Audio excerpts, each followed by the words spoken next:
je voudrais vous faire remarquer quelque chose. À partir du verset 5. Mais l'ange prit la parole et il dit aux femmes,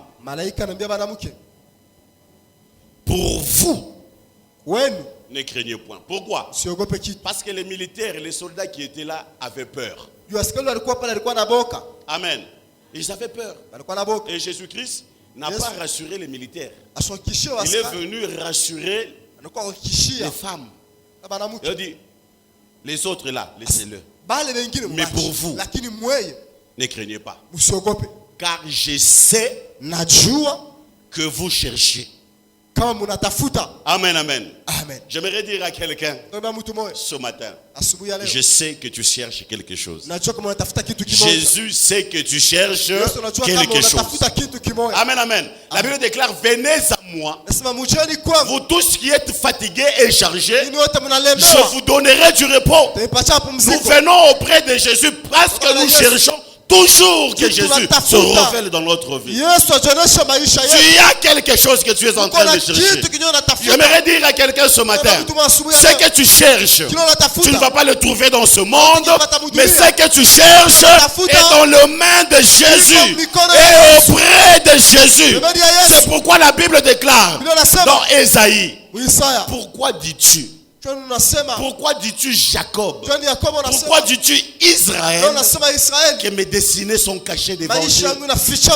Bien-aimé, laisse-moi te dire, en nous, il y a un vide qui a la forme de Jésus. Je répète, en nous, en chaque être humain, il y a une forme d'un vide qui a la forme de Jésus. Et j'aimerais dire, ce vide ne peut être comblé que par Jésus. La soif qui est dans ta vie ne peut être désaltérée que par Jésus. La faim qui est dans ta vie ne peut être comblée que par Jésus. Jésus-Christ est cet homme qui est en train de répondre favorablement à toutes nos attentes. Avoir Jésus, c'est avoir la vie. Perdre Jésus, c'est perdre la vie. La Bible déclare, celui qui a Christ, il a la vie. Celui qui n'a pas Christ n'a pas la vie. Ces choses, je vous les ai annoncées en sorte que vous sachiez que vous avez la vie éternelle pour tous qui avaient cru en Jésus-Christ de Nazareth. Mais Jésus-Christ est notre tout. Jésus-Christ est notre tout. Pourquoi? Il est le commencement. Il est la fin. Ce que tu cherches, Jésus-Christ le sait. La Bible déclare, c'est lui qui nous a formés et il sait de quoi nous avons besoin.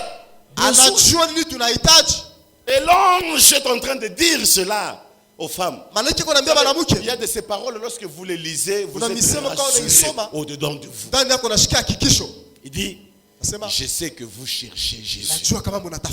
Amen. Nous tous là, en réalité, nous sommes en train de chercher Jésus. Nous sommes en train de chercher Jésus. Et la Bible déclare, le Jésus qui a été crucifié, il n'est point ici. C'est le thème même dont nous sommes en train de parler. Il n'est point ici. Il est ressuscité comme il l'avait dit. Venez, venez, venez.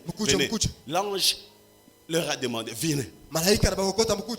Voyez les lieux où il était couché. Vous avez vu? Vous avez vu? Et il dit, c'est bien. Allez. Promptement. Promptement. Dire à ses disciples qu'il est ressuscité. J'ai été chargé, comme ces femmes, à dire à l'église aussi ce matin, Jésus-Christ, il est ressuscité. Jésus-Christ, il est ressuscité. Jésus-Christ, il est ressuscité.